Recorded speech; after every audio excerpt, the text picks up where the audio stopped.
안녕하세요. 저는 30대 초반이고 이름은 강나연이라고 해요.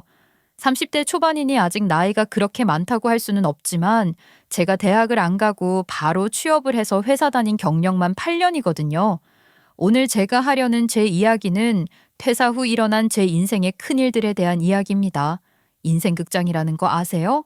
사실 저도 너튜브 같은 데서 짤로 보고 안 건데 어떤 순간의 결정이 인생의 갈림길로 작용하는 것을 드라마로 만든 거예요.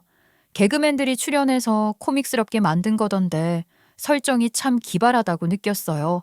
좀 찾아봤더니 슬라이딩 도어즈라고 똑같은 설정이 돋보이는 영화도 있더라고요. 돌이켜보면 저에게 이런 일들이 일어나게 된 한순간의 선택이 있었던 것 같기도 해요. 그때 다른 선택을 했더라면 어땠을까? 그런 생각도 하게 되던데 오늘 이 글을 쓰면서 그런 생각들도 날려버리려고 합니다. 그럼 뭐 하겠어요? 어차피 시간을 되돌릴 수도 없잖아요. 그때 그 선택으로 제가 얻은 것도 있으니까 잃은 것들은 잊고 얻은 것만 남기고 싶어요. 그런 바람을 담아 제 이야기를 시작해 보겠습니다. 저는 다소 엄격한 부모님 밑에서 자랐어요. 경제적으로 그리 풍요로운 가정 형편은 아니었고 부모님 성향이 두 분 다 좀 고지식한 편이라 답답하다고 느꼈던 적이 많았던 것 같아요. 저는 좀 자유로운 영혼 같은 그런 쪽이거든요. 그러다 보니 부모님의 교육 방식이 힘들었죠. 그렇다고 대단한 반항을 하거나 그러지는 않았는데 공부에 취미가 없으니 대학 안 가겠다고 하는 걸로 갈등이 있긴 했어요. 부모님이 아무리 대학을 보내려고 하셔도 제가 안 다니겠다고 하면 방법이 없는 거 아니겠어요? 그래서 저는 고등학교만 졸업하고 바로 취직했고 그 회사에서만 8년을 일했어요. 제가 다닌 회사는 주로 20, 30대 여성들을 타깃으로 하는 토탈 편집 쇼핑몰을 운영하는 회사였고 저는 거기서 MD로 일하면서 여러 상품을 히트시켰어요. 처음엔 일 자체가 재밌었거든요. 제가 선정한 상품이 인기를 끌고 매출이 올라가는 걸 보는 게 너무 뿌듯하고 재밌더라고요. 그렇게 8년을 일했는데 너무 지쳐서 그만뒀어요. 8년이나 다닌 회사를 그만둔다고 하니 부모님은 또 걱정을 하시면서 말리려고 하셨는데 제 생각이 워낙 확고했답니다. 엄마, 생각을 해봐요. 내가 회사에 벌어다 준 돈이 얼만데 성과급이라고 말하기도 부끄러운 수준으로 몇 번 받은 걸 제외하고는 승진 한 번 제대로 안 시켜줬잖아. 여자인데다 고졸이라 이거지. 나보다 실적도 떨어지고 경력도 떨어지는 것들이 학벌이 좋아서 그것도 아니고 심지어 그냥 남자라는 이유만으로 나를 제치고 승진하는 꼴을 더는 못 참겠어. 아, 진짜 나쁜 회사 아니야? 그러게. 엄마랑 아빠가 뭐라 그랬어. 아무리 그래도 대학은 나와야 하지 않겠냐고 했니 안 했니? 다 이유가 있어서 그런 거지. 부모 말 잘 들으면 다 피가 되고 살이 되는 건데 이제와 후회하면 뭐해. 엄마가 그 얘기할 줄 알았지. 아휴, 내가 지금 대학 안 간 거 후회하는 것 같아요? 아니, 난 대학 안 가고 취업한 거 100번 잘했다고 생각해. 대학 안 나왔어도 일 잘만 했는데 뭐. 그걸 안 알아주는 회사가 문제인 거라고. 모르긴 몰라도 너희 회사처럼 그런 회사가 대부분일 거다. 흔하디 흔한 게 그런 회사라고. 아휴, 그러니까 대학 졸업장은 따놓으라고 노래를 부른 거야. 엄마 아빠가 다 먼저 살아본 인생이니까 나 알고 그런 거지. 으이구. 아, 정말 엄마는 내가 지금 그런 얘기하는 게 아니라고. 더럽고 치사해서 그만둘 거야. 나 같은 인재를 잃었으니 불쌍한 회사? 나 같은 인재를 잃는 게 벌인 거야. 난 그렇게 그 회사 벌 주고 나오려고. 아이고, 잘났다 잘났어. 그래, 저리 싫으면 중이 떠나야지 어쩌겠니. 승진 한 번 못했지만 그래도 8년이란 퇴직금은 제대로 받았고 그거를 미천으로 가게 같은 걸 해볼까? 아님 그냥 확 세계 여행을 떠나버릴까? 그런 생각들을 하다가 당장 정해진 건 없으니 아르바이트라도 해야겠다 싶은 생각으로 집 근처의 가게에서 아르바이트를 하게 됐어요. 이게 바로 제 인생의 갈림길 결심의 순간이었던 거죠. 그때 퇴직하고 뭘 할 것인지에 대해서 정말 여러 가지 생각을 했는데 결국 결정을 못하고 놀면 뭐 하냐는 생각으로 아르바이트를 시작했던 거예요. 제가 가만히 앉아서 노는 걸 잘 못하고 뭐라도 해야 직성이 풀리는 그런 성격이거든요. 그 가게는 작은 식당이었는데 한마디로 말해서 정체성이 없는 식당이라고 할 수 있을 것 같아요. 밥집이라고 하기도 애매하고 술집이라고 하기도 애매했죠. 메뉴 구성이나 분위기 모두 그랬어요. 음식은 나쁘지 않은데 콘셉트가 없는 거죠. 딱 보니 사장님이 센스가 없구나 싶더라고요. 인테리어에 대해서는 언급 자체를 하지 않을게요. 언급할 것도 없다는 얘기입니다. 주변에 괜찮은 식당이 얼마나 많은데 또 얼마나 많은 새로운 식당들이 생겨나고 있는데 음식이 아무리 맛있어도 그런 식당이 장사가 잘 될 리가 있겠어요? 솔직히 일하기는 편했어요. 손님이 없으니까 할 일도 없는 거죠. 그런데 제가 또 그렇게 할 일 없이 놀고 먹으며 알바비만 챙기면 되는 땡보라고 좋아할 그런 애가 아니거든요. 그래서 며칠 일을 하며 사장님과 좀 편해지게 됐을 때 몇 가지 제안을 한 거예요. 저 사장님, 제가 며칠 일을 해보고 느낀 게 몇 가지 있는데 말씀해 드려도 될까요? 제가 뭐 정직원도 아니고 파트타임으로 시급받는 알바 주제에 알바비만 잘 주시면 저야 감사할 따름이 있고 그렇긴 한데요. 아까워서 그래요. 사장님 음식도 잘하시고 얼굴도 잘생기시고 충분히 잠재력이 있는데 그걸 활용을 잘 못하시는 것 같아서요. 아유, 우리 가게가 좀 그렇지? 처음엔 그래도 이 정도는 아니었는데 장사가 너무 안 되기는 해. 뭐든지 괜찮으니까 편하게 얘기해줘봐. 반영할 수 있는 거라면 해보고 싶네.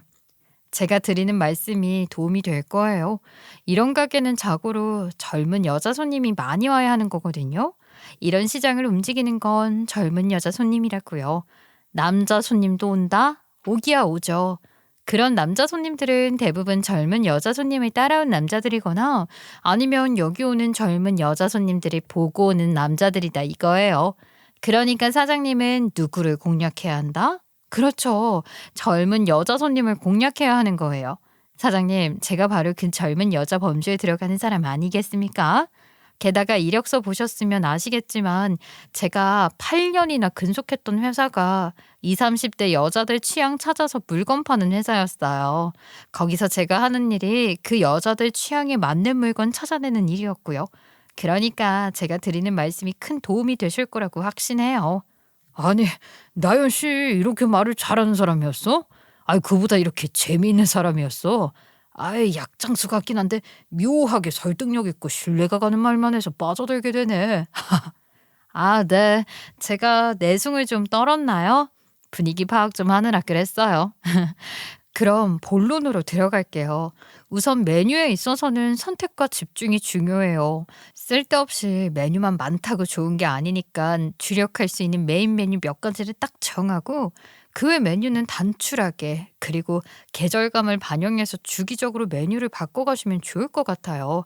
지금은 메뉴가 너무 많아요. 그런가? 하긴 메뉴가 좀 많긴 하지. 근데 이것도 장사 잘 되는 식당 벤치마킹한 거야. 처음에는 그걸로 좀 먹히기도 했고 말이지. 아, 물론 그럴 수 있어요. 그렇지만 지금은 어때요? 잘 안 되잖아요. 그럼 변화가 필요한 겁니다. 아시겠죠? 그리고 무엇보다 가게 콘셉트를 확실히 하면 좋겠어요. 이도 아니고 저도 아닌 걸로는 승부를 볼 수 없다고요. 지금 여기는 밥집도 아니고 술집도 아니고 그렇다는 거 아시죠? 밥집도 되고 술집도 되고 그러려고 했다 뭐 그러실 것 같은데 그게 다 안 먹히고 있으니까 콘셉트를 확실히 해보시는 게 좋을 것 같아요. 한식을 베이스로 한 퓨전 술집 어때요? 오, 좋은데? 나연 씨, 멋있어, 멋있어. 뭔가 전문가 느낌이 막 나고 장난 아니다. 한식 베이스 퓨전 술집? 좋아. 내가 하고 싶었던 게 딱 그런 거였어. 오케이. 그럼 그렇게 가는 걸로 하고 그러려면 인테리어도 좀 바꿔야 하거든요. 근데 그 부분은 뭐 제가 아무리 이야기해도 사장님이 그걸 할 수 있는 센스가 있는 분은 아니신 것 같거든요. 그러니까 그냥 제가 알아서 좀 바꿔볼게요. 구구절절 옳은 말만 하니 신뢰가 가지 않을 수가 없네. 인테리어든 뭐든 다 나연 씨가 알아서 해줘. 난 나연 씨한테 다 일임할게. 나연 씨가 알아서 하고 비용 청구해줘. 와, 진짜 고마워. 아, 우리 사장님 무슨 벌써 돈 쓸 생각부터 하세요. 큰돈 들 것도 없어요. 큰돈 들일 수도 없고요. 성과가 난 것도 아닌데 인테리어 한다고 돈만 날리려고 그러세요? 작은 변화로도 큰 효과를 볼 수 있게 그렇게 제가 잘 한번 해보겠습니다. 그래, 그래. 난 나연 씨만 믿어. 전적으로 믿을 테니까 알아서 해. 제가 전 직장에서 8년 동안 제 몸 갈아가며 한 일이 20, 30대 여자들 취향에 맞추고 때로는 취향을 만들어내고 선도하기도 했던 거 아니겠어요? 물론 저 자신도 그 나이대의 여자 사람이기도 하고 말이에요. 자고로 술집은 여자 손님들한테 먹혀야 대박이 나는 거거든요. 저는 그렇게 자신만만하게 사장에게 말했고, 사장도 저를 믿고 제가 하자는 대로 따라줬어요. 그렇다고 큰 돈을 들여 새로 인테리어 공사를 하고 그러자고 한 건 아니에요. 그건 진짜 오바고, 기존 인테리어 안에서 배치를 좀 바꾸고 큰 돈 들지 않는 소품 같은 것들로 변화를 주려고 했죠. 그러면서 제가 갖고 있던 소품들도 많이 갖다 놓고 그랬어요. 제가 무슨 일을 시작하면 그런 식으로 진심을 다하는 경향이 있거든요. 내 가게라고 생각하고 신나서 정말 열심히 했던 거예요. 제가 좋아하는 물건들을 가게에 갖다 놓고 일하면서 볼 수 있는 것도 좋았고 말이에요. 그렇게 변화를 주기 시작하면서 장사가 조금씩 되기 시작했어요. 제 조언대로 하나하나 바꿔가기 시작한 지 2년쯤 됐나? 그 즈음 사장과 저는 조금 특별한 감정으로 가까워지게 됐고 연인이 됐답니다. 제가 처음 아르바이트를 시작했을 때는 하루 매출이 30만 원도 안 됐거든요. 순수익이 아니라 매출이 30이 안 됐었다고요. 그런데 그 즈음엔 100 단위로 매출이 늘게 된 거예요. 사장은 자기 가게를 이렇게 키운 건 다 내 공이라며 고맙다는 인사와 함께 프로포즈를 했어요. 우리 가게가 여기까지 온 건 다 자기 덕분이야. 자기가 없었으면 어쩌면 진작 가게 말아먹었을지도 몰라. 자기는 우리 가게를 살려준 은인이고 더불어 내 인생의 은인이기도 해. 진짜 고마워. 정말 너무너무 고맙고 이만 그대로 평생 갚으면서 살게. 나랑 결혼해주라. 아, 뭐야, 정말 프로포즈 하는 거야? 아, 생각도 못했는데 너무 감동이다. 그렇게 말해줘서 고마워. 나도 지난 2년 동안 여기서 일하면서 재밌었고 또 보람도 컸어. 또 남자친구도 얻었고 말이야. 이젠 남편이 되는 거네. 프로포즈 받아주는 거야? 지금 남편이라고 한 거지? 나랑 결혼해준다는 거지? 고마워. 그동안 마이너스였던 것도 많아서 장사가 잘 되긴 해도 아직 여유가 그렇게 많지는 않아. 그래도 우리 신혼집은 내가 장만할 수 있을 거야. 우리 자기 예쁘게 모셔와야지. 아이, 무슨 집을 새로 장만한다는 거야. 지금 자기가 살고 있던 집에 내가 들어가면 되는 거 아니야? 이제 장사가 좀 되기 시작하는 건데 샴페인 일찍 터트리지 말자. 우리 가게는 잠재력이 훨씬 더 큰 가게야. 그러니까 결혼하면서 신혼집이다 그런 거에 큰돈 쓰지 말고 가게 일에 더 집중하면 좋겠어. 나중에 더 큰 집으로 사주면 되잖아. 그렇게 남편과 결혼했고 남편이 결혼 전부터 살고 있던 19평짜리 빌라를 그대로 신혼집으로 삼아 제가 들어가게 됐던 거예요. 그것으로 충분하다고 생각했거든요. 사실 집에서 보내는 시간이 그리 길지도 않고 둘이 지내기에 부족함 없는 공간이었어요. 또 저는 저희 가게가 분명히 훨씬 더 잘 될 수 있다고 생각했기 때문에 당장 신혼집보다는 가게 일에 집중하는 게 맞다고 생각했어요. 장사가 잘 되는 가게는 단골 관리도 잘 하는 거잖아요. 저희 가게도 장사가 잘 되면서 단골이 꾸준히 늘었는데 제가 남편한테 항상 강조하는 것 중 하나가 바로 단골 관리였어요. 단골이라고 해서 찾아주는 게 당연한 게 아니야. 그런 단골들한테 소홀히 하면 지금까지 쌓아온 거 한 방에 다 무너져 훅 가는 거지. 그러니까 단골 관리에 신경을 많이 써야 해. 알지? 그렇게 제가 단골 관리의 중요성에 대해서 강조를 많이 하긴 했다고요. 그런데 아무리 그래도 그렇지. 그게 정도라는 게 있는 거잖아요. 유독 남편이랑 친하게 지내는 여자 손님들이 있었는데 제가 말한 단골 관리의 선을 너물락 말락하는 그런 단골들 말이에요. 저희 가게에 젊은 여성들 취향을 완전 저격하는 전통주가 있는데 그 술 때문에 일부러 찾아오는 여자 손님들이 많았어요. 그다지 인지도가 있는 술은 아니어서 저희 가게에 처음 들여오기 시작했을 때는 찾는 사람들이 많이 없었는데 추천을 해서 맛을 본 손님들은 알고 찾아오기도 하고 주변에 소개도 해주고 그랬거든요. 그러다가 먹방 너튜버들이나 인플루언서들이 그 전통주를 몇 번 언급하면서 입소문을 제대로 탄 거예요. 부담스럽지 않게 달달하면서 도수가 높지 않아서 산뜻한 느낌이 드는데 그러면서도 전통주 특유의 느낌을 갖고 있어서 호불호가 적은 술이었어요. 게다가 그 술을 취급하는 가게가 그리 많지 않아서 레어템이라는 프리미엄이 붙어 인기가 더 많아진 거죠. 그러니 저희 가게도 그 수를 판다는 것으로 유명세를 타게 됐고, 그렇게 유입된 새로운 손님들 대부분은 여자 손님들이었습니다. 여자 손님들은 서비스를 달라면서 제 남편 앞에서 애교를 부리기도 했고, SNS에 올릴 거라면서 사진을 같이 찍자며 스킨십도 과감하게 하고 그러더라고요. 그걸 다 받아주고 있는 남편을 보고 있자니 제 속은 부글부글 끓어올랐죠. 그런 문제로 몇 번이나 싸웠는지 몰라요. 아니, 서비스가 뭔지 몰라? 무슨 메인 메뉴를 서비스로 퍼주고 난리야. 그게 말이 되냐고. 장사 좀 된다고 그렇게 다 퍼주다간 거덜나. 정신 차리란 말이야. 서비스 달라고 여자들이 애교 부리고 그러니까 좋아하냐? 그걸 그렇게 다 받아주면 어떡해. 아이, 멀리서 일부러 찾아왔다는데 그런 얘기까지 듣고 어떻게 서비스를 안 주냐? 소문 듣고 왔다는 손님들 뜨내기로 안 날리고 단골로 정착시키려면 잘해줘야지. 자기가 맨날 하는 말도 그거잖아. 그리고 그렇게 애교까지 부린다 어떻게 거절해? 내가 딱 잘라 거절하면 그 손님들도 민망할 거 아니야. 그래서 그런 걸 가지고 내가 뭘 좋아했다고 그래. 아, 다 장사 때문에 그런 거 아니야. 다 장사 때문에 그런 걸 갖고 이렇게 사람을 잡으면 곤란하지. 그러지, 그치. 다 장사 때문에 그러는 거야. 그지? 모든 변명이 장사 때문이라는 그 말 한마디로 수렴되는 거. 내가 빤히 다 알고 있지. 장사 때문에 그러는 거 좋아하네. 사진 찍을 때 보니까 그 손님보다 자기가 더 좋아하더라. 아주 해벌쭉 좋아 죽던데. 아, 진짜 생사람 좀 잡지 마라. 사진 찍는 거니까 그냥 의미 없이 친한 척하는 거지. 아이, 그게 무슨 스킨십도 아니고 정말 왜 그래? 남편은 펄쩍 뛰며 변명하고 발뺌했지만 귀신을 속여라. 내 눈에는 다 보인다. 그런 싸움을 거듭해봐야 남편의 대답은 한결같았고 행동도 달라지지 않더라고요.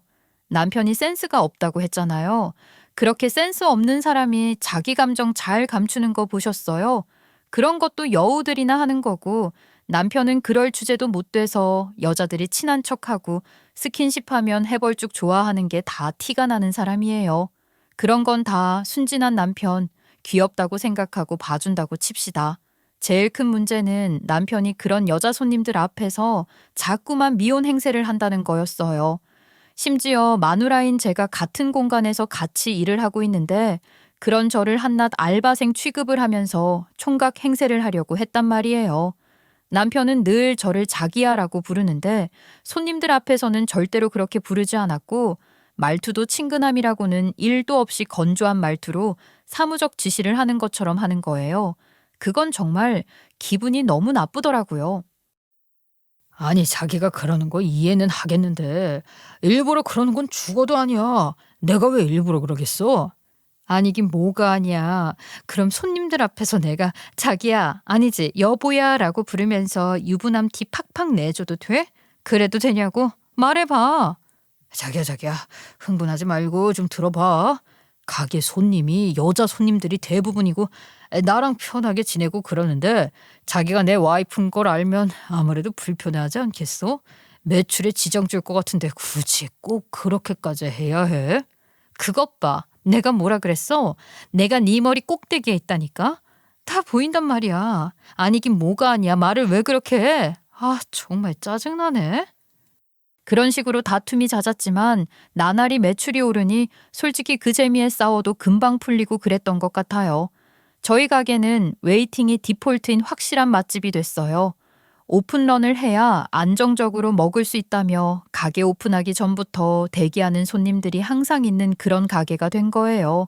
제가 생각해도 가게가 여기까지 온 건 제 공이 큰 것 같았죠.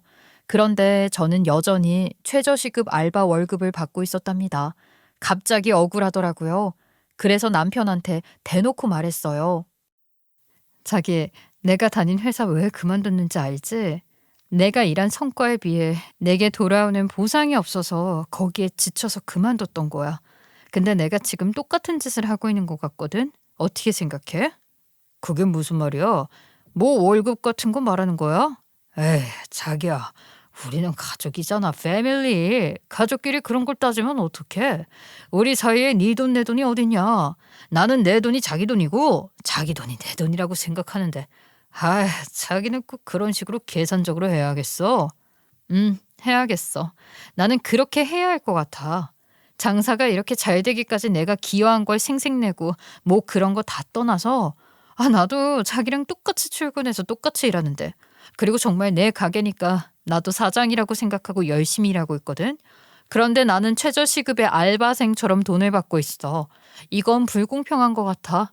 장사 이렇게 잘 되고 그렇다는 거 우리 엄마 아빠도 다 아시는데 제대로 된 선물도 하고 싶고 나도 나름대로 쓸 데가 많어. 그리고 휴가 한번 제대로 챙겨 쉰 적 없잖아.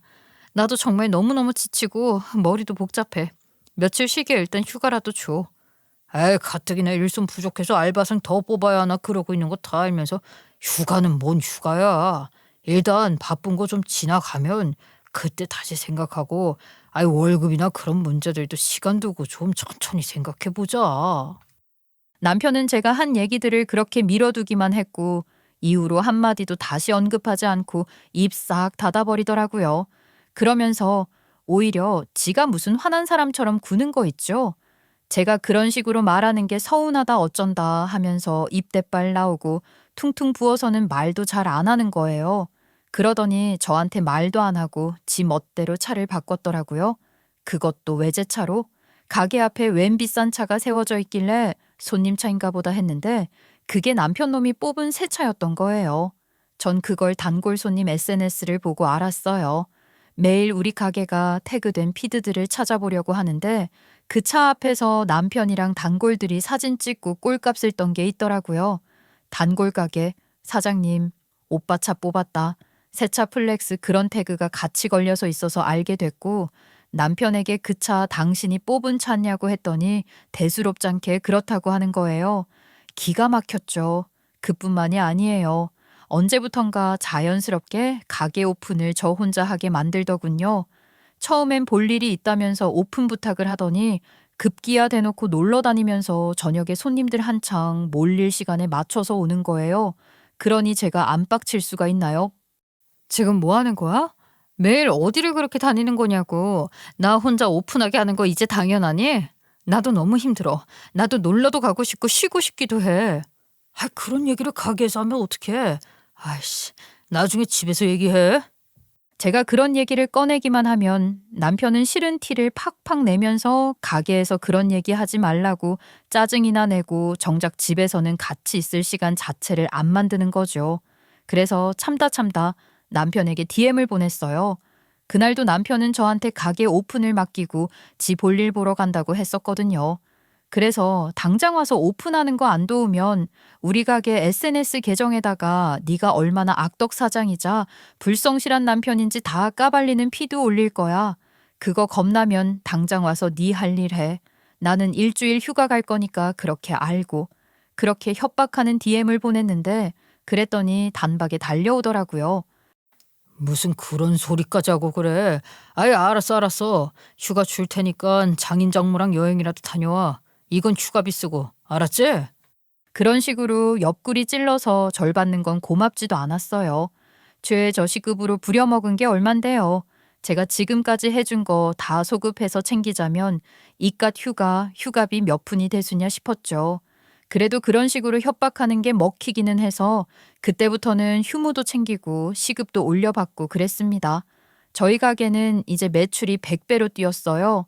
너튜버나 인플루언서들 덕을 본 것도 있지만 그게 다 제가 이 가게를 바꿔놓으면서 시작된 일인 거고 여기까지 오는 동안 진짜 열심히 일했다고 자부할 수 있어요. 그런 생각을 하니 뭉클하게 감격스럽기도 하더라고요. 그래서 가게 정기 휴일에 남편에게 우리끼리 축하 파티라도 하자고 했는데 남편이 손님 한 명 불러도 되냐고 하는 거예요. 그래서 별 생각 없이 그러라고 했죠. 근데 남편 놈이 여자를 데리고 왔더군요. 그 여자가 가게 단골이긴 해요. 그래서 저도 얼굴을 아는 여자였고요. 제가 말씀드린 적 있죠? 유난히 남편에게 친한 척하고 치근덕대면서 선을 넘을락 말락하는 그런 여자들 말이에요. 그 여자도 그런 여자들 중 한 명이었어요. 그 여자는 제가 인사고 뭐고 할 겨를도 주지 않고 바로 제게 이혼 소장을 내밀더라고요. 너 같은 알바생 나무랭이가 뭔데 자꾸 사람 오라가라 하면서 귀찮게 굴어? 아무것도 아닌 게 잔소리만 하는데 누가 좋아하겠냐고. 우리 사장님에게는 너보다 나 같은 사람이 더 잘 어울리고 필요한 거야. 알겠네? 몰라도 할 수 없고 서류 다 준비해놨으니까 도장만 찍으면 돼. 가게가 이렇게 잘 되면서 승승장구하고 있는 이 시점에서 이혼하자고 하는 것도 어이없는데 소장을 상간녀가 내밀게 하다니 기가 막히고 코가 막히는 일이죠. 그년 말이 끝나기가 무섭게 바통을 이어받은 남편 놈은 정말 찌질한 말을 하더군요. 들었냐? 이제 너 같은 년이랑 같이 안 살 거야. 내 집에 네 년이 쓸 빵 같은 건 없으니까 당장 짐 빼고 가게도 나올 거 없어. 이혼 도장이나 찍고 나가면 되겠네. 다시는 보지 말자. 이 글을 쓰면서 그 순간을 다시 생각하니 또 피가 거꾸로 솟는 것 같네요. 정말이지 너무 분하고 기가 막혔어요. 그렇지만 제가 그렇게 둔하고 속 없는 여자가 아니죠. 이미 심상치 않다는 걸 눈치채고 있었고 저 또한 이혼을 바라고 있었어요. 찌질한 새끼. 내가 뭘 준비했는지 너는 상상도 못할 거다. 이혼 도장? 그래, 얼마든지 찍어줄게. 이렇게 알아서 준비해와주니까 고맙네. 소장 접수도 내가 당장 할 거야. 그렇게 말하면서 이혼 서류를 챙겼고 저도 그들 앞에 서류 한 장을 꺼내놨습니다. 제가 준비한 것은 남편의 탈세 리스트였어요.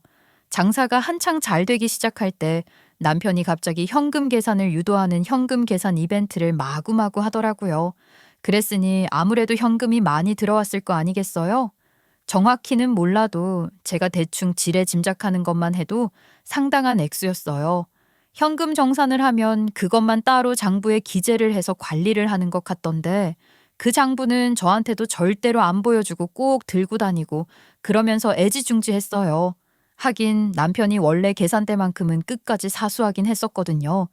어지간한 건 제가 다 남편과 똑같이 하는데 계산만큼은 꼭 본인이 한다고 하더라고요. 손님들 마지막 인사를 하는 게 계산할 때니까 마지막까지 한마디라도 더 챙기고 인사하면서 영업하려는 거라고 하길래 그 영역만큼은 저도 안 건드렸고 남편이 전담했죠. 그런 걸 생각하면 남편이 저를 정말 알바생 정도로만 생각하는 것 같아서 서운하기도 했지만 본인이 사장이고 돈 관리만큼은 본인이 직접 하고 싶은 가보다 싶었고 남편이 실제로 그렇게 말을 하기도 했으니 그러려니 한 거예요. 그렇게까지 말하는데 기를 쓰고 공유를 해달라고 하고 싶지도 않아서 서운한 마음도 내색을 안 했던 거고요. 그렇지만 서운함은 늘 갖고 있었고 그 서운함과 함께 약간의 수상함? 미심쩍은 마음도 갖고 있었죠.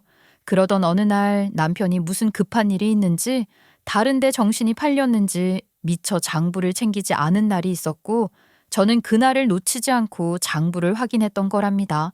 장부에는 계좌 정보가 하나 있었는데 아예 현금을 따로 관리하는 계좌를 만든 것 같았어요. 근데 계좌 명의가 남편 이름이 아닌 거예요. 최주희. 누가 봐도 여자 이름이잖아요. 그날 그 장부에서 다른 사람, 그것도 여자 이름으로 추정되는 계좌를 본 후 단 한 번도 그것을 잊은 것이 없고 그걸 어떻게 처리해야 할지 고민하고 있었던 거예요. 남편과의 이혼과 함께 말이죠. 그랬으니 남편과 함께 나타나 제게 이혼 서류를 내밀던 그년을 마주했을 때 제 머릿속에는 최주희라는 이름이 바로 떠올랐단 말이죠. 혹시나 싶어서 확인을 하려고 최주희 씨 아니냐고 했더니 당황하면서 얼버무리더라고요. 그때 확신한 거예요. 인연과 남편이 둘이 짜고 그동안 탈세를 하고 있었다는 걸 말입니다. 남편의 장부를 보고 수상한 이름의 낯선 계좌 정보까지 봤지만 무엇 하나 완벽하게 확신할 순 없었기 때문에 남편과 진지한 이야기를 해야겠다고 생각하고 있었어요. 제 짐작대로 남편이 잘못된 행동을 하고 있는 거라면 남편을 설득해 바로잡고 싶었고 그게 안 된다면 남편과의 이혼도 불사할 생각을 하고 있었던 거죠. 사실 그날 그 축하 파티 자리고 그런 생각으로 남편과 조용하게 이야기를 해보고 싶어서 만든 자리였던 거예요. 그런데 그 자리에 남편은 상간녀를 데리고 나와 제게 이혼을 요구했고 저는 그 자리에서 최주희라는 이름의 실체를 확인하게 된 거죠. 그런 식으로 확인하게 될 줄은 몰랐는데 어쨌든 저는 확신을 갖게 된 거였어요. 그 둘이 공모해서 범죄 행각을 벌이고 있다는 걸 확신한 저는 기다렸다는 듯이 이혼 서류에 도장을 찍었고 그들의 탈세 행각이 담긴 증거를 제가 갖고 있다는 사실을 폭로한 거였습니다. 내가 뭘 가지고 있는지 두 눈으로 똑바로 봐. 너희들이 짜고서 지금까지 무슨 짓을 벌였는지 내가 다 알아. 이혼? 그래, 기다리던 바야. 네가 나가라고 해서가 아니라 내 발로 나가는 거야. 알겠니? 그렇게 말하고 벌떡 일어나서 나와버렸어요. 그곳에 그것들과 더 있고 싶지 않았고 그럴 이유도 없었죠. 그런 제 뒤통수에 대고 남편은 소리를 지르며 끝까지 정신을 못 차리더라고요. 야, 이까짓 게 무슨 증거가 된다고 그래. 네가 그렇게라도 큰 소리 쳐야 지금 네 꼴이 덜 비참할 것 같아서 그러는 것 같으니까 그렇게 생각하고 봐줄게. 내가 그 정도는 봐줘야지. 그 정도 해줄 수 있고 말고 대인배 남편 만난 걸 행운이라고 생각해 너는. 알겠냐? 그러면서 둘이 키득거리며 저를 비웃던데 실컷 웃어라. 그리고 두고 봐. 그런 생각으로 나와버렸어요. 사실 저한테는 한 방의 킥이 더 남아 있었답니다. 남편 가게를 잘 나가게 만들어준 효자 상품 기억하세요? 그 전통주 말이에요. 그 전통주가 바로 제 동생이 만든 거거든요. 그걸 어떻게 남편이 몰랐냐고요? 그걸 설명하려면 제 동생 이야기부터 먼저 좀 해야 할 것 같네요. 제가 아직 제 남동생에 대해서 한 번도 언급한 적이 없잖아요. 그죠? 제 남동생은 놀기 좋아하고 클럽 다니고 술 먹기 좋아하는 철딱선이 없는 놈이었어요. 저희 부모님이 좀 고지식하시고 엄격하시다고 했잖아요. 그러니 그런 부모님이 제 남동생을 어떻게 생각하셨겠어요? 집안의 애물단지라며 어디 내놓기도 부끄럽다고 오죽하면 제 상견례에도 안 껴주고 남편에게도 걸핏하면 제 동생 험담을 했다니까요.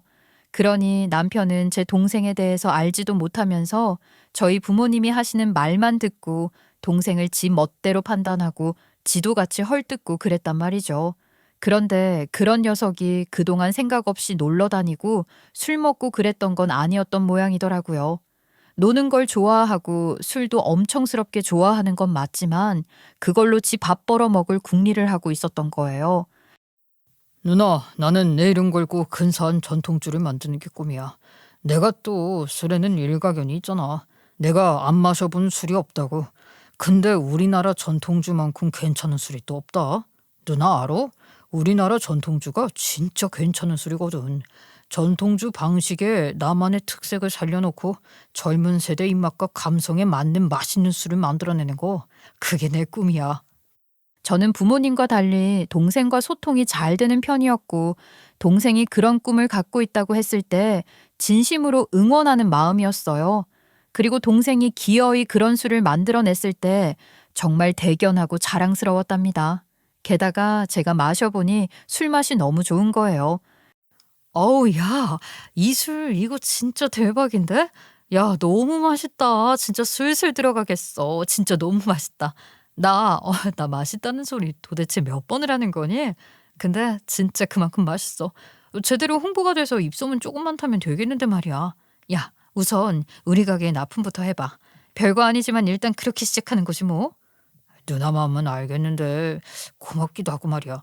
근데 매형도 그렇고 엄마 아빠가 하시면 별로 안 좋아하실 거야. 아직 나에 대해서 못 믿어 하시잖아. 괜히 누나가 나 밀어주려고 한다고 한 소리 들을걸. 매형도 그래. 나 별로 좋게 생각 안 하는 거 나 알아. 에이, 그런 게 어딨어. 그런 거 아니야. 그렇긴 한데 아휴, 네 말도 일리가 있으니까 그럼 네가 만든 술이라고 얘기 안 하면 되잖아. 네 말처럼 너에 대한 선입견을 갖고 있다면 괜한 오해를 사게 할 필요는 없는 거 아니겠니? 그리고 편견 없이 이 술을 봐주길 바라는 마음도 있고 말이야. 진짜? 그래도 돼? 편견 없이 술 자체로만 평가받을 수 있다면 난 자신 있어. 그럼 누나 그렇게 해봐 줄래? 사실 소비자들이 이 술을 마시고 어떤 반응을 하는지 너무 궁금해. 누구라도 내 술을 많이 좀 마셔주면 좋겠어. 걱정 마. 내가 우연히 알게 된 술인데 너무 괜찮더라고 하면서 가게에 들이자고 하면 돼. 실적 좋은 MD 시절 내 감을 네 매형이 전적으로 신뢰하잖니. 분명히 그러라고 할 거야. 그럼 이후로 거래도 다 내가 알아서 하면 되니까 그 누구도 모를 거야. 그렇게 가게에서 그 술을 팔기 시작했던 거예요. 제 남동생이 그 술의 개발자 아니겠어요? 그러니 동생한테 그 술과 잘 어울리는 안주에 대한 팁을 받아서 제가 개발한 안주 메뉴도 있었답니다. 동생의 조언이 빛나는 제 레시피의 안주는 그 술과 찰떡궁합 메뉴로 알려져 불티나게 팔리고 있었죠. 그리고 이제야 말이지만 사실 그 술을 홍보했던 너튜버나 인플루언서들은 다 동생의 인맥이었어요. 하나같이 동생이랑 몰려다니던 날라리들인데 다들 또 감각은 있어가지고 요즘 그런 게 먹히는 세대잖아요. 그러니 나름 팬층을 확보하고 수익 창출하며 잘 살더라고요. 하여간 다들 동생 친구들이니 동생이 만든 술을 그렇게 홍보해주고 그랬던 거예요. 남편 가게가 잘 되었던 것은 제가 노력한 것도 있지만 동생의 도움도 있었던 거라고 할 수 있는 거죠. 저는 동생에게 제 상황을 얘기했어요. 아유, 미친 거 아니야? 그 자식 지금 어딨어? 지가 그렇게 잘 되기까지 누나가 해준 게 얼만데. 아이, 거의 다 누나가 떠먹여준 거나 다름없잖아. 그런 은혜를 모르고 장사 좀 잘 된다고 아주 기고만장. 나사가 빠져도 아주 단단히 빠졌구나. 그 새끼 지금 어디 있냐고 말해. 내가 그 새끼 아주 가만 안 둬. 가서 패주기라도 할 거야. 됐어. 그럴 가치도 없는 인간이야. 그런 새끼 때려봐야 네 손만 더러워진다고. 그러니까 진정하고 너 내 말 좀 들어봐. 나한테도 다 생각이 있어. 내가 그렇게 호락호락한 타입이 아니라는 건 너도 잘 알 텐데. 다 준비해 놓은 게 있으니까 걱정 마. 그런 새끼 때려봐야 얻는 것도 없어. 우선 가게 술 납품부터 끊어줘. 아직 계약 기간 좀 남아있긴 한데. 계약 기간은 무슨 그딴 게 무슨 상관이야. 어차피 계약 기간이 얼마 남지도 않았고 그쪽에서 뭐라고 하면 까짓건 약간 물어주면 그만이야. 누나의 말로 걱정 마. 그렇게 말하더니 동생은 바로 일방적으로 계약을 끊어버리더라고요. 제 동생이지만 그때 좀 많이 멋있었고 든든했어요. 그리고 저는 남편에게 연락해 용건을 말했어요. 가게에서 파는 거 중에 내 레시피로 만든 안주에 대해서는 내가 따로 특허 등록해놨기 때문에 거기서 팔면 안 돼. 알겠어? 만약에 내가 이렇게 알려줬는데도 그걸 계속 팔면 바로 신고할 거고 그럼 벌금은 물론이고 처벌도 받게 될 테니까 상관없으면 마음대로 하든지 말든지. 남편 가게는 어떻게 됐을 것 같으세요? 솔직히 동생이 만든 술로 유명세 타서 맛집이 된 건데 기존 단골들도 그 술 때문에 오던 사람들이 많았고 말이에요. 그러니 점점 손님이 줄어들었고 남편은 그제야 저한테 연락해서 잘못했다고 싹싹 빌었지만 저는 봐줄 생각이 전혀 없습니다. 이혼 소장도 이미 법원에 제출했고 남편의 탈세 혐의도 익명의 제보 형식으로 신고했어요. 실제 수입과 포스에 찍힌 금액, 즉 소득 신고한 금액이 다르며 차명 계좌로 수입을 빼돌린 정황이 보이는 장부가 있다고 제보했고 최근에 차도 바꿨는데 포스에 찍혀 수입으로 잡히는 금액과 지출 내역을 계산하면 그렇게 비싼 차를 도저히 살 수 없다고 아주 구체적으로 적어서 보냈어요. 우리나라에 금융실명제가 도입된 게 오래됐지만 여전히 차명 계좌로 탈세를 하고 있는 사람들이 많다고 하더라고요. 차명 계좌를 만든다는 것 자체가 비자금이나 탈세 같은 범법적인 행위를 하려는 것이기 때문에 차명 계좌를 만들었다는 것만으로도 사안이 중대한 범죄 행위로 간주되어 강력한 단속을 하고 있다고 해요. 물론 명의를 빌려준 그년도 공범자이기 때문에 결코 그 죄가 가볍지 않다고 하니 둘이 나란히 콩밥 먹으면 되겠네 싶었습니다. 그리고 그것과는 별개로 상간녀 소송도 당연히 진행했어요.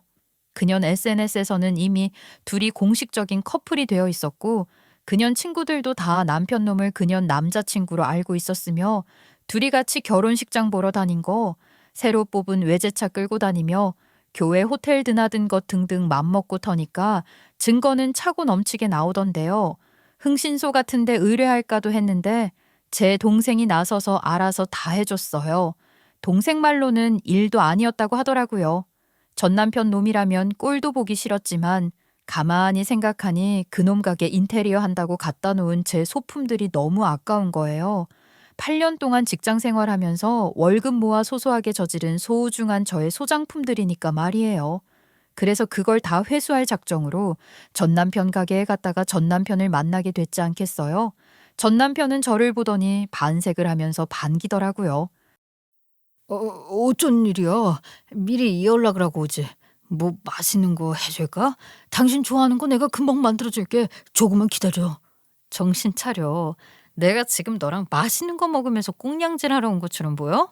네가 어떤 놈인지도 모르고 내가 아끼던 물건들 다 갖다 놨는데 아무리 생각해도 너 같은 놈한테 그대로 둘 수가 없어서 내 물건 찾으러 온 거야. 이것만 챙겨서 갈 거니까 아는 척도 하지 말아줄래? 더러우니까.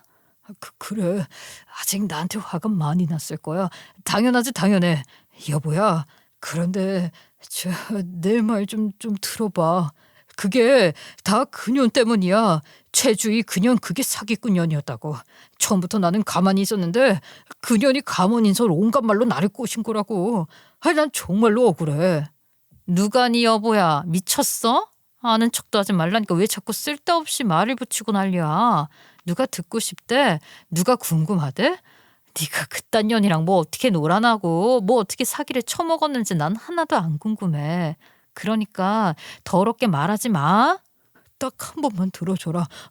아니 그년이 그러는 거야. 장사가 이렇게 잘 되는데 수입 잡히는 대로 꼬박꼬박 세금 다 내고 나라에 좋은 일만 시킬 거냐고 말이야. 그러면서 자기가 좋은 방법을 안다고 막 그러더라고.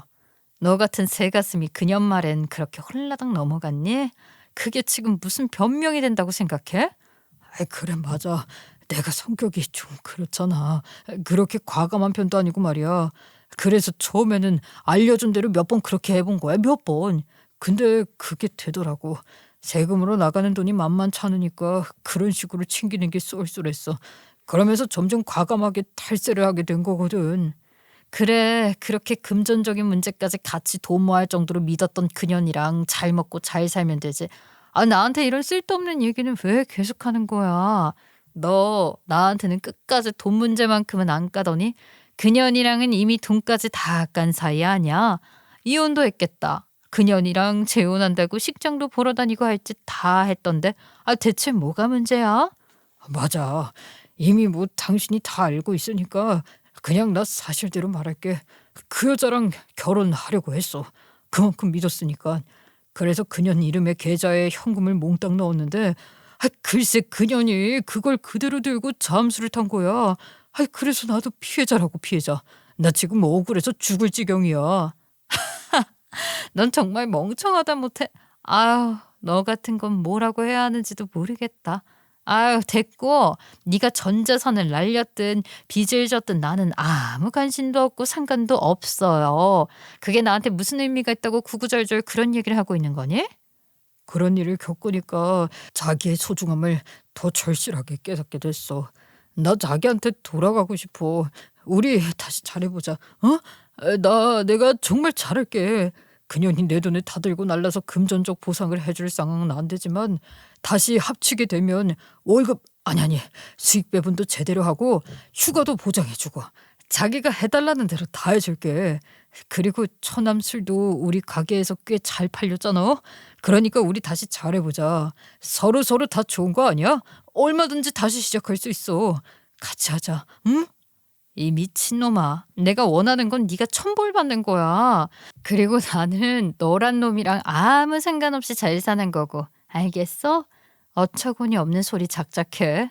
말 같지도 않은 소리에 대꾸를 해주고 있는 것도 웃겨 죽겠는데 할 말만 하고 갈게. 넌 내가 등신으로 보이냐? 아니지? 네가 그러면 내가 너를 받아줄 거라고 생각했다면 너야말로 등신인 거야. 그러니까 미친 소리 작작해.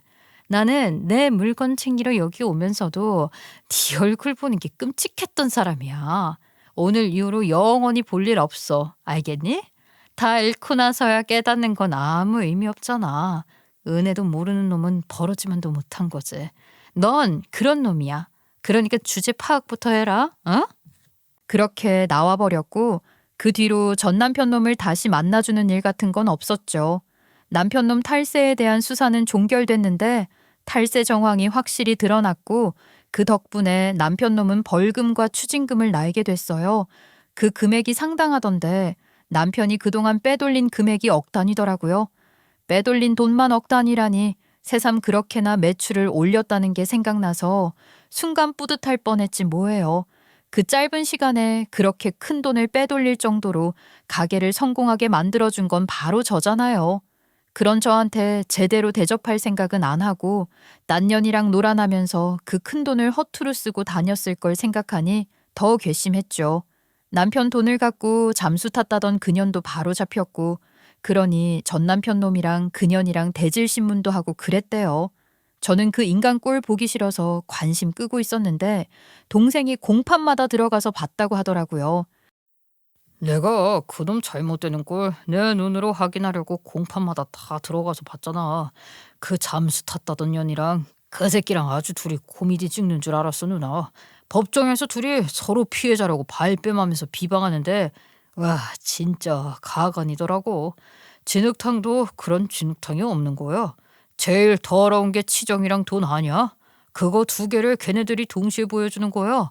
법정에서 내가 실수가 몇 번이나 터졌는지 몰라. 아유, 이 꼴 저 꼴 다 보기 싫어서 관심 끌고 있었는데, 야, 네 덕분에 재미난 이야기를 듣네. 그 인간들 죗값 제대로 받을 거란 이야기를 들으니까 한결 후련한 기분이 드는 것 같긴 하다. 고마워, 동생. 그것들 어차피 깜빵 들어가서 몇 년 살아야 한다면서? 그럼 지 살던 집이랑 가게 내놓고 그 돈으로 내 위자료부터 보내주길 바라네. 인생극장 얘기 기억나시죠? 결심했어. 그 순간 말이에요. 전 남편 가게에서 아르바이트를 하기로 결심했던 그 순간으로 돌아간다면 저는 선택을 할 수 있을까요? 이 일을 당하면서 그 생각을 진짜 많이 했던 것 같아요. 그때로 돌아가서 다른 선택을 할 수 있다면, 그때 다른 선택을 했더라면 제가 겪은 그런 일들을 겪지 않아도 되지 않았을까, 그런 생각 말이에요. 그런데 이제 그런 생각들도 다 털어버릴 거예요. 말씀드렸잖아요. 잃은 건 잊을 거라고요. 제가 얻은 것들만 기억하면서 앞으로 더 열심히 살 거예요. 전 아직 어리고 또 저는 누구보다도 제가 가진 잠재력을 믿거든요. 여러분, 제 얘기 잘 들어주셔서 너무너무 감사드리고요. 제가 가진 잠재력 잘 발휘하며 살 수 있도록 응원도 많이 해주세요.